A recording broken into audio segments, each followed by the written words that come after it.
Kanina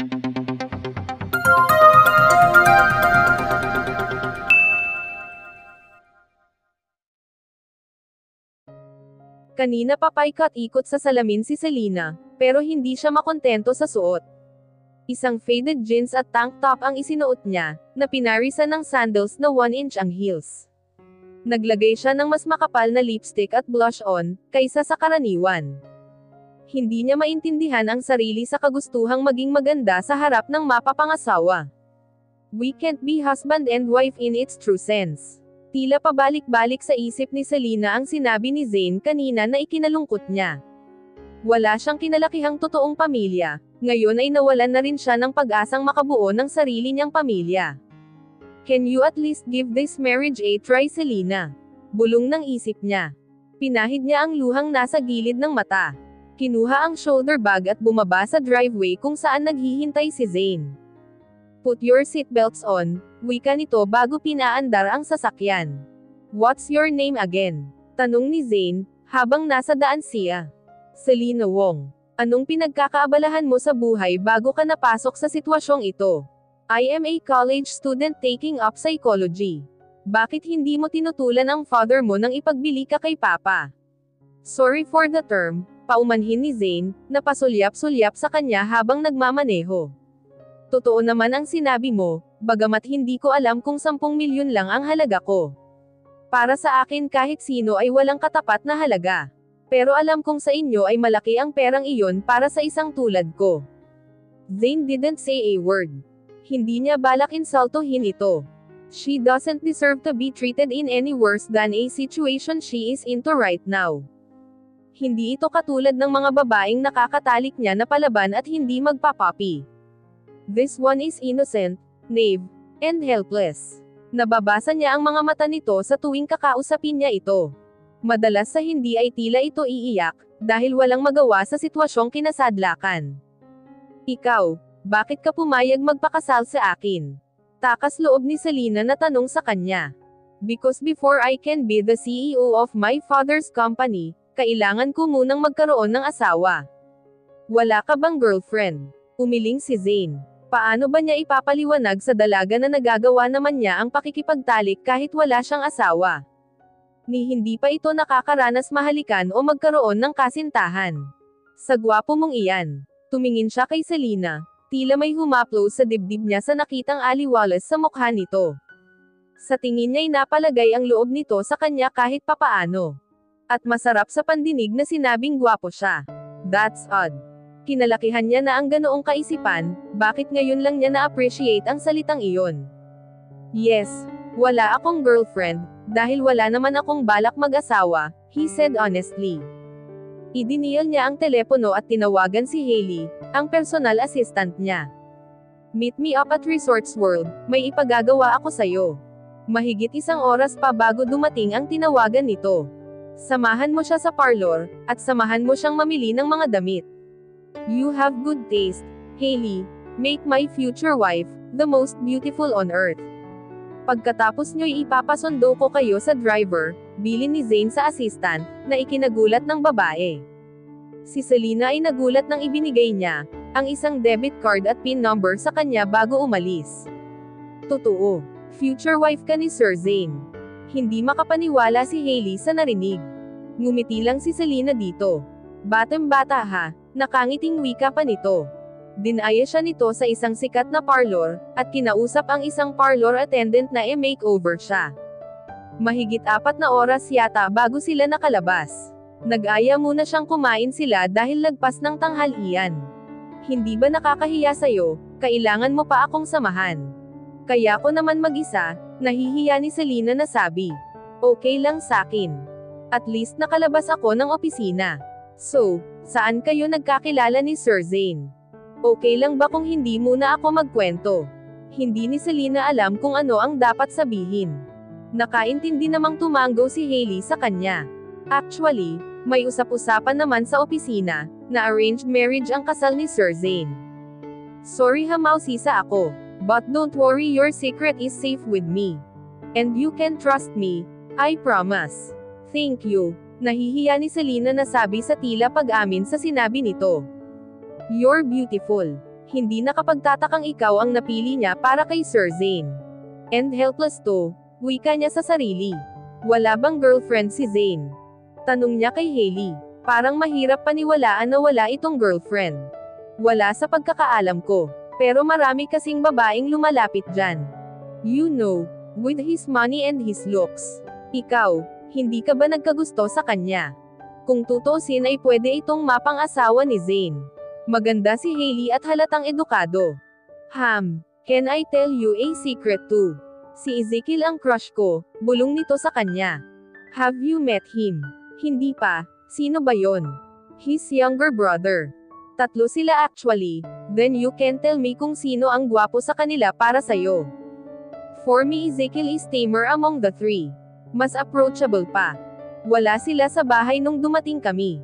You will meet them soon. Baka sa wedding nyo. Pagkatapos kumain ay sinamahan siya nitong mamili ng damit at mga personal na gamit. Nagugulat si Selena sa mga presyong nakikita niya kaya iilan lang ang binili niya. Your husband-to-be is famous and high profile.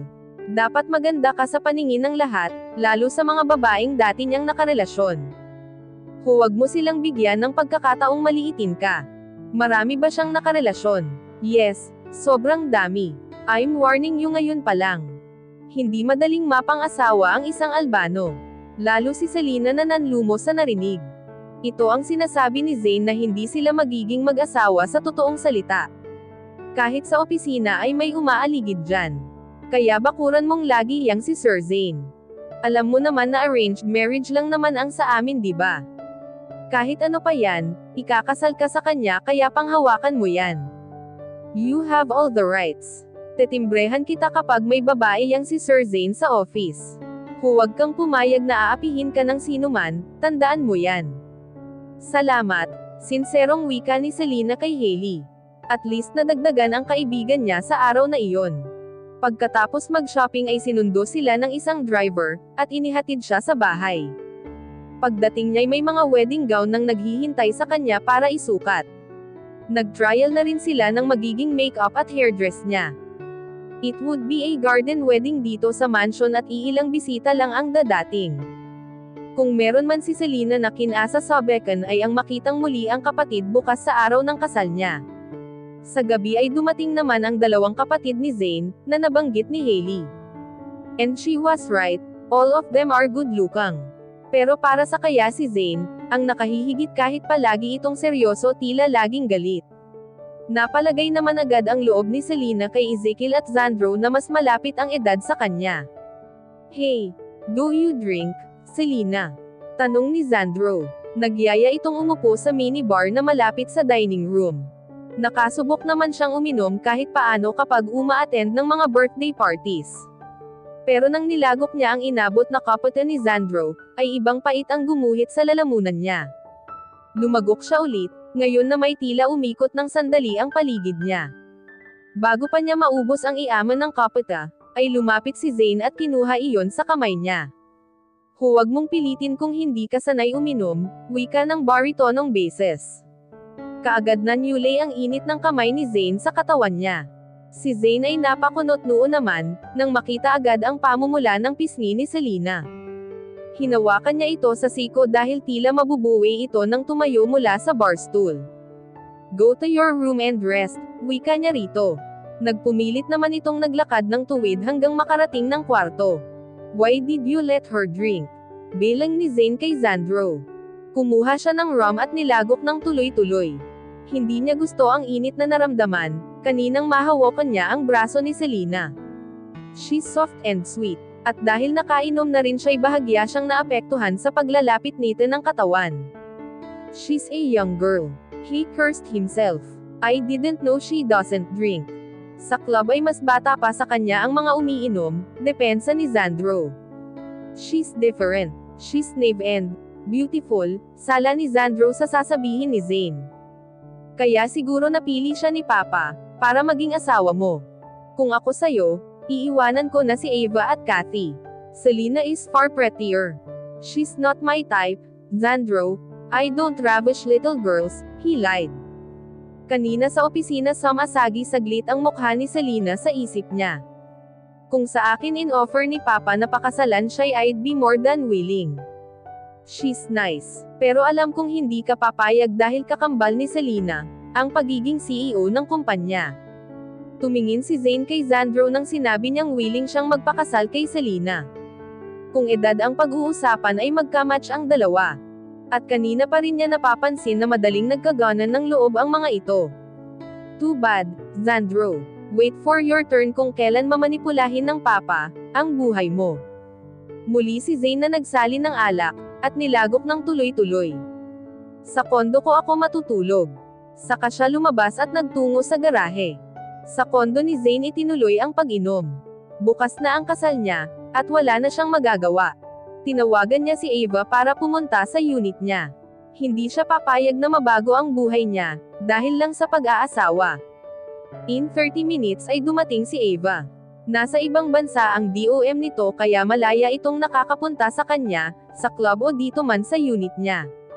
Nang magtanggal nito ang kasuotan ay agad nag-init ang pakiramdam niya, dahil sa dami na nang nainom. Ava is wild as a beast. Sa kanya nito nagagawa ang hindi nagagawa sa kinakasamang matanda. Minutes later ay nagpapaligsahan na sila sa pagdama sa isa't isa. Matapos ang mainit na sandali ay tumayo ito at nagsindi ng sigarilyo, sa tapat ng bintana ng kondo. I heard you're getting married. Tumayo si Zane na walang saplot, at kinuha ang basong may tira pang alak. Nothing will change Ava. I can still live my life freely. She's beautiful. And, hindi ni Zane matumbok kung ano ang ibig nitong sabihin. You don't love your bride. Kapag kasal ka na'y hindi na ako pwedeng sumama sa'yo. Engaging myself with a married man isn't my cup of tea, Zane.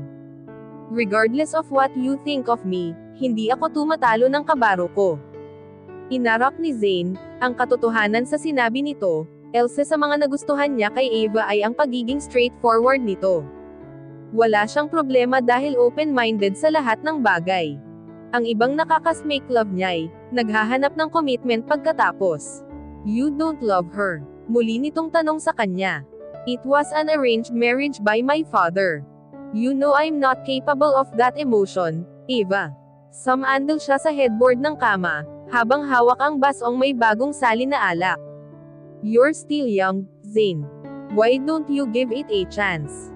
Kung hindi lang ako nakatali kay Henry, ay hahanap din ako ng seseryoso sa akin. Napakunot ang noo ni Zane sa sinabi nito. If you told me that you're liar, I could have chosen you as my wife. Oh, no. I love Henry, Zane, kaya hindi ko siya maiwan. Elsa ring mayamang businessman ang kinakasama nito ngayon. Love. My ass, he cursed. Bakit pumapayag kang sumama sa akin? He is old, Zane. Hindi na kayang makipagsabayan sa init ko. At alam kong nasa puso pa niya ang dating asawa. Somehow I hate him. Kahit anong gawin ko'y hindi niya kayang i-divorce ang asawa gayong may asawa na rin itong iba. Ngayon lang nakita ni Zane ang kalungkutan sa mga mata ng babae. Ava is 28, still at the prime of her life, while Henry is 50. This will be out last night, Zane. Subukan mong i-work out ang marriage niyo, while I fix my own life too. Nagsimula itong ibalik ang kasuotan. Nang matapos magbihis ay nagpaalam na ito sa kanya.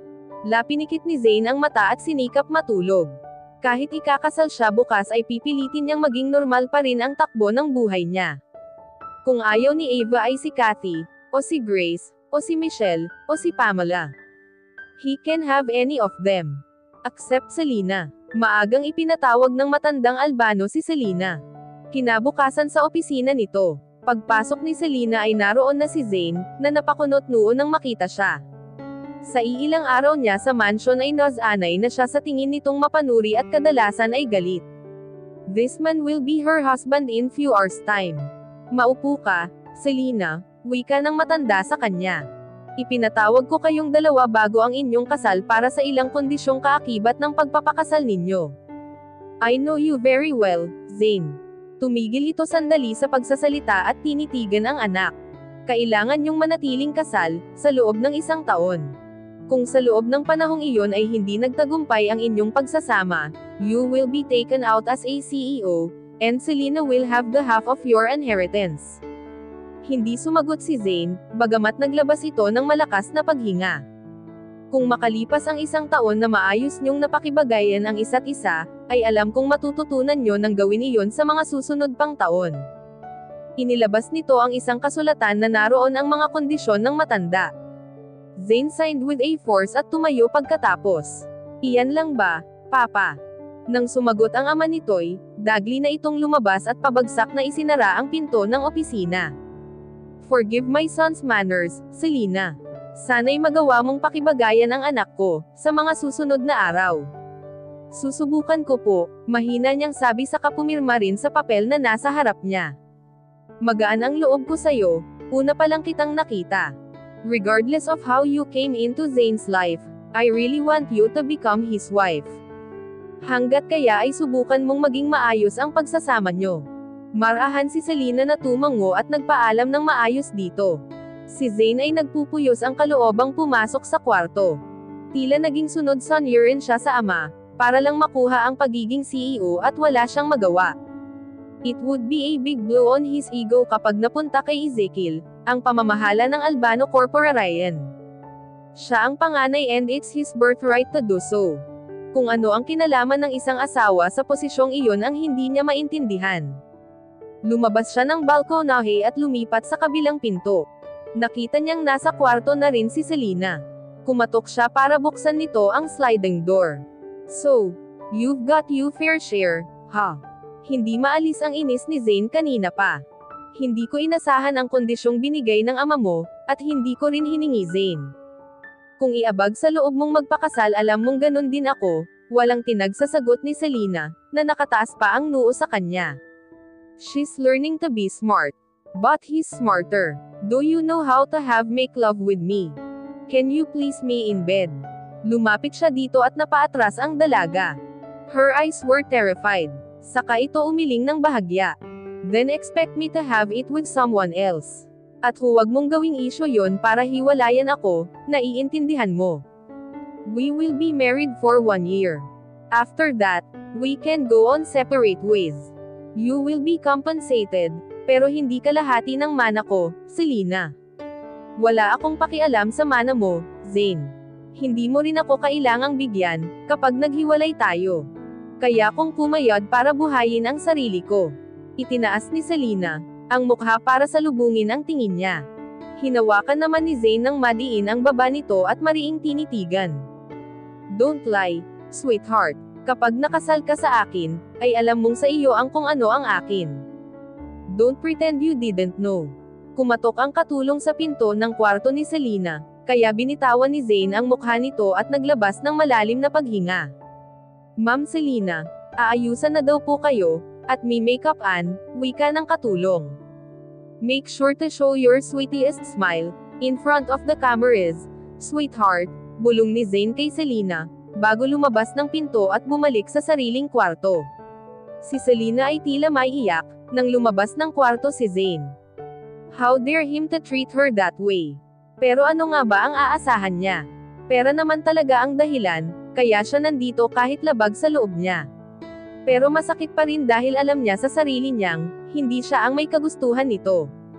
Pilit siyang ngumiti nang pumasok ang hair and makeup artist niya. Lapinaubayan niya dito, kung anong ayos ang nararapat sa kanya, hindi naman iyon mahalaga ngayon. Gusto niya na lang matapos ang araw na ito, dahil mahirap magpanggap na masaya. Bago magsimula ang seremonya ay nilapitan ni Selina ang kinalakhang magulang.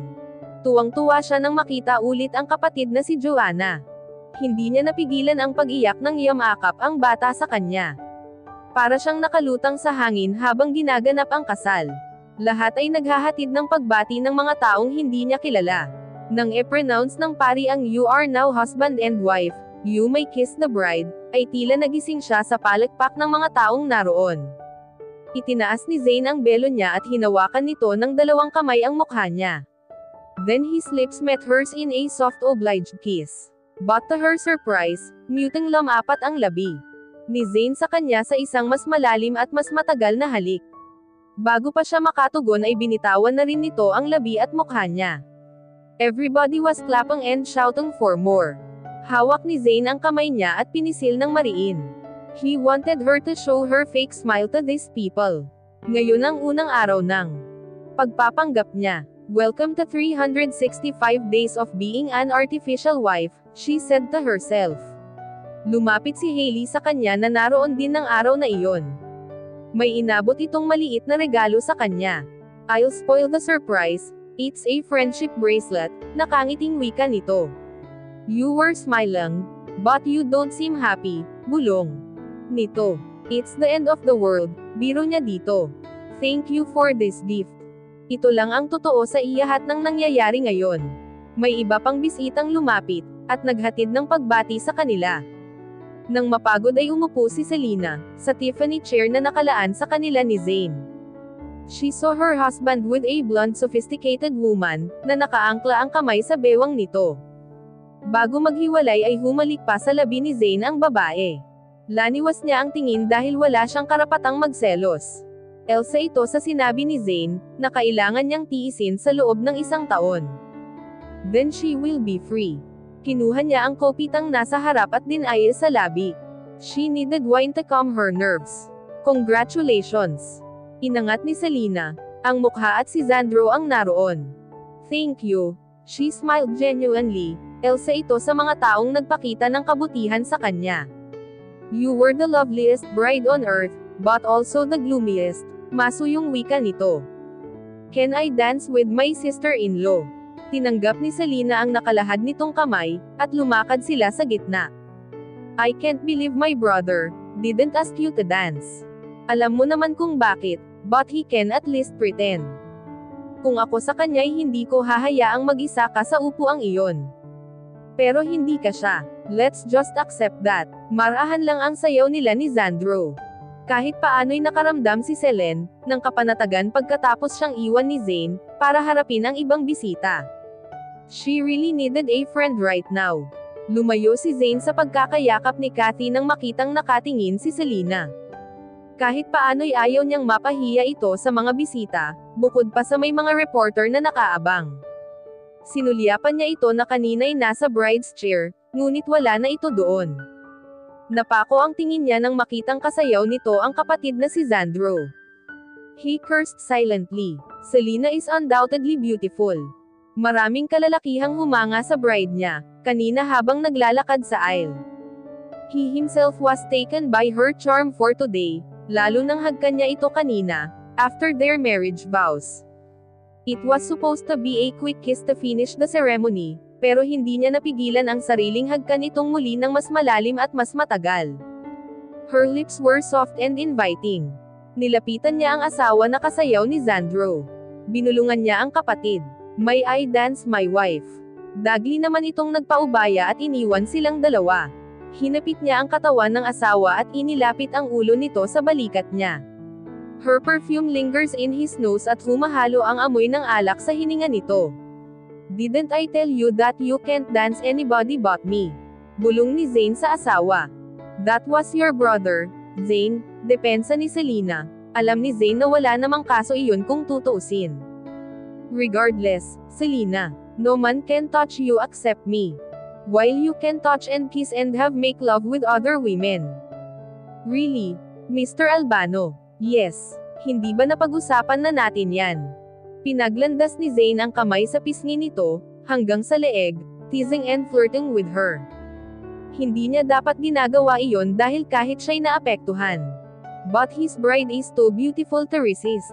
At gusto niyang ipaalam sa lahat ng tao, sa bulwagang iyon na sa kanya lang si Selena. For a year at least.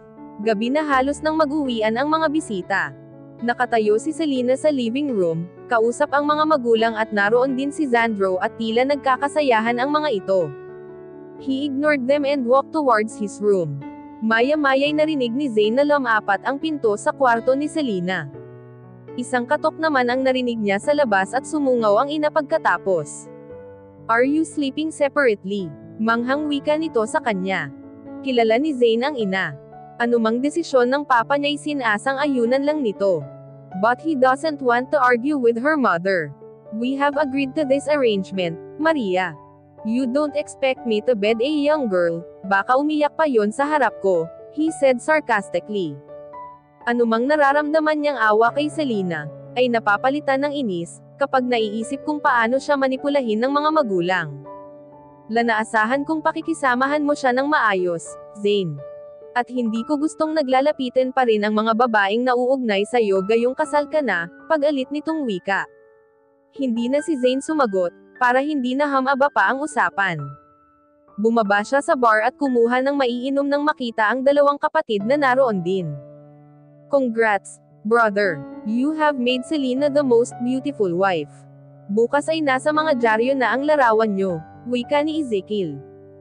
I heard gusto siyang gawing modelo ni Ana Marquez, para sa mga wedding gowns na ita-launch niya. Have you talked to your wife? Wika naman ni Xandro. Will you stop being friendly to her, Xandro? Bilang ni Zayn sa kapatid. Hindi niya mabilang kung ilang beses ito kasama ni Selena, kanina sa reception. You always make yourself available for her, kapag wala ako. Because that's what family does, brother. Naaawa ako sa asawa mong mag-isa, na tila gustong umiyak sa sulok habang nakayakap sa'yo kanina si Kathy, sagot naman nito sa kanya. And you came to rescue her. Ngayong sa kondo ako matutulog, would you also go and comfort her? You're unbelievable, Zayn, sala ni Ezekiel. We know how cruel you are with your business partners and employees. But Selena is your wife. Hindi ko kasalanan na nandyan siya sa sitwasyong iyan. And I am not a saint, you know that. Iniwan ni Zayn ang dalawang kapatid, na naiiling sa inaasal niya. Pagkatapos niyang maligo ay bumaba siya sa garahe at pinaandar ang sasakyan. Naligpit na ng mga tauhan ang mga dekorasyon sa kasal at mangilan-ngilan na lang, ang naghahakot ng gamit. Pinaharurot niya ang sasakyan na nagpalingon sa mga tao sa mansyon. Sa club siya nagtungo sa halip na sa kondo at doon itinuloy ang pag-inom. Wala pang kalahating oras ay lumapit si Grace sa kanya. Regular itong nasa bar, at minsan ay nakakasama niya sa VIP lounge ng club, para alisin ang init sa katawan. But he doesn't feel like talking to anyone tonight. Anong ginagawa ng bagong kasal dito at umiinom mag-isa? Wika nitong pinapungay ang mga mata. Chini-check ko lang ang club. I'll be leaving later, walang gana ni Zayn na sagot. Nang makarating siya rito kaninay, nagsisi siyang nagpadala siya sa inis nang makitang magkasama si Xandro at Selena, nakausap ang mga magulang. Else pang hindi niya matanggap ay unti-unting nagbabago ang pagtingin niya kay Selena. Kapag bumigay siya'y nagtagumpay lang ang ama, sa manipulasyon sa kanya. Si Selena ay hindi dalawin ng antok kahit alas 11 na ng gabi. Bumaba siya sa komedor para kumuha ng tubig, nang mapansing may tao pa sa minibar. Congrats, kahit tila may pader sa inyo ng asawa mo, wika ni Ezekiel. Would you like to drink? Tinanggihan niya ang alok nito pero umupo siya sa stool. Bakit gising ka pa? Tanong nito sa kanya. Hindi ko rin alam. Siguro'y hindi pa tuluyang pumapasok sa sistema ko, nakasal na ako. Ezekiel saw sadness in her eyes and cursed his brother for adding her misery. I'm sorry for Zayn's attitude, Selena. Kung may magagawa lang kami para gumaan ang kalooban mo. Okay lang ako, Ezekiel. Makakasanayan ko din ang ganitong setup. But you deserve more, Selena. Kanina'y si Xandro, ngayon naman ay ikaw, Ezekiel, wika ng baritonong boses, na pumasok sa komedor nang hindi nila namalayan. What's wrong with that, Zayn? At saan ka galing? Aren't you supposed to be with your wife at the night of your wedding? Wika naman nito sa kapatid. Hindi ni Selena gustong makita ang pagtatalo ng magkapatid, at nakita niyang lasing si Zayn. Aakyat na ako, wika ni Selena at sinabayan ng alis. Naramdaman niyang sumunod ang asawa sa kanya, ngunit pag-akyat ng hagdan ay sa sariling silid ni Zayn ito tumuloy. Siya naman ay pumasok ng silid at dumiretso sa balkonahe. Singdilim ng gabi ang pag-asa niyang maging masaya, sa mga susunod na araw. Hindi niya akalaing ganito ang kahihinatnan ng buhay niya. She had big dreams. But now she was trapped into this marriage that made her felt like a crap to her husband. Tama si Ezekiel, she deserved more. Gustong lapitan ni Zayn ang asawa, na nakatanaw sa balkonahe, ngunit pinipigilan niya ang sarili. Una, ayaw niyang magtagumpay ang ama, sa panghihimasok sa buhay niya. Pangalawa, Hindi niya alam kung kaya niyang panindigang hindi mahulog ang loob kay Selena. Mula pa kaninang makita niya itong naglalakad sa aisle, ay kung ano-anong damdamin na ang lumulukob sa kanya. She was so beautiful in her white gown, and he felt proud that she is his wife. At aminin niya man o hindi, may selos siyang naramdaman nang makitang kasayaw ng kapatid ang asawa. Then when it is his turn to dance with her, it felt good. With her in his arms. And what about the kiss? Oh, his heart melted and he wanted more. Kailan ba siya huling umibig? Years ago he fell in love with Monique, a supermodel. But with his looks and money, kabi-kabila ang tukso na hindi niya napagalabanan. Later on, he found out that even Monique has her own affair para gantihan siya. His ego got hurt kahit pareho naman silang nanloko sa isa't isa. He realized he didn't need someone to have romance at all. That he can have any woman anyway, because women adores him. Sa ganoon ay walang nasasaktan. Pero muling binabalik ni Selena ang kakaibang damdaming matagal niya nang kinalimutan. Sa huli ay lumabas rin si Zayn ng balkonahe at nilapitan ang asawa. Malamig dito sa iabas. Bakit hindi ka pa matulog? Kasanlamig ng yelo ang pakikipag-usap niya rito. Napapitlag naman ang asawa sa paglabas niya. Gusto ko lang ng sariwang hangin. Hindi ito lumingon sa kinaroroonan niya. He moved closer. Nanuot ang pabangong kanina pa niya na amoy sa kasal nila, at muting nanambalik ang samat-saring damdamin. Hindi ni Zayn napigilan ang sariling, hapitin ang baywang nito mula sa likod. She tried to resist pero pinigilan niya ang kamay nito. I didn't know how good it is to have you in my arms. He whispered in her ears. Nararamdaman niya ang mabilis na tibok ng puso ni Selena, at ang panginginig ng katawan. And his body is starting to react by the closeness of their body. Hindi niya naramdaman ang ganito kanina sa club kay Grace, dahil si Selena ang nasa isip niya. His sweet Selena, lanikot ni Zabe ang asawa, at iniharap sa kanya. Nababasa niya ang pagkalito sa mukha nito. Do you know that we should be making love at this moment, Selena?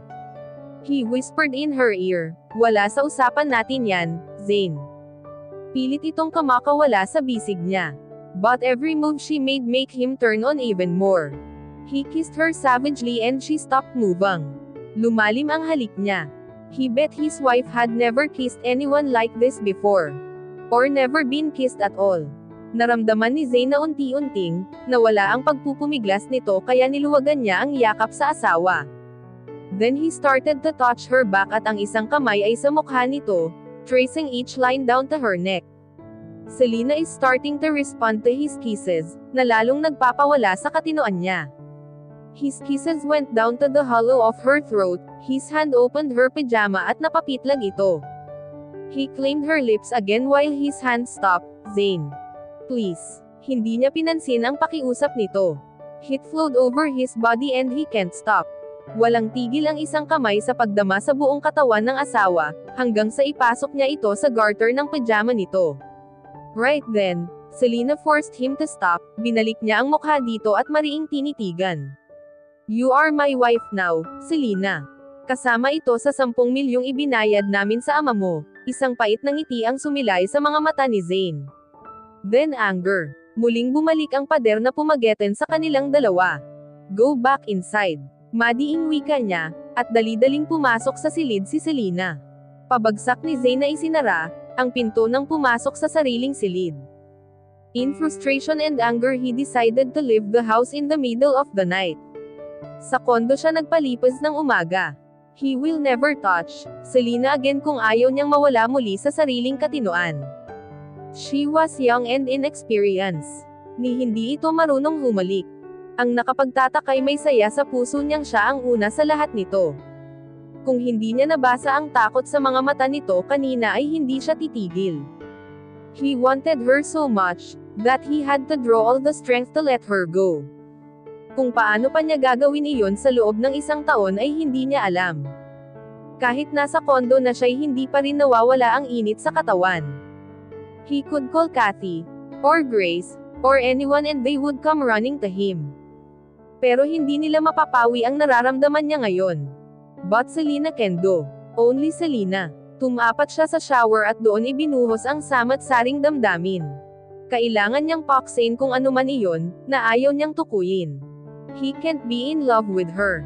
Si Selena ay hindi rin makatulog sa mansyon, lalo nang marinig ang pagbukas-sara ng pintuan sa kabilang kwarto, at ang sumunod ay harurot ng sasakyan. She knew Zayn left the house at kung saan ito nagpunta ay hindi niya alam. In his condo maybe, o sa babae nito.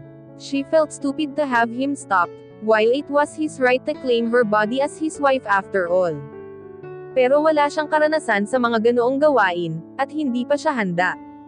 Aaminin niyang nadala siya sa mga halik ni Zayn, kanina at tumugon siya sa paraang natutunan niya kay Zayn. Pero natakot siyang mahulog ang damdamin niya sa asawa. He can't love him and leave him pagkatapos ng itinakda nitong 1 taon. And for her, love and make love, go hand in hand.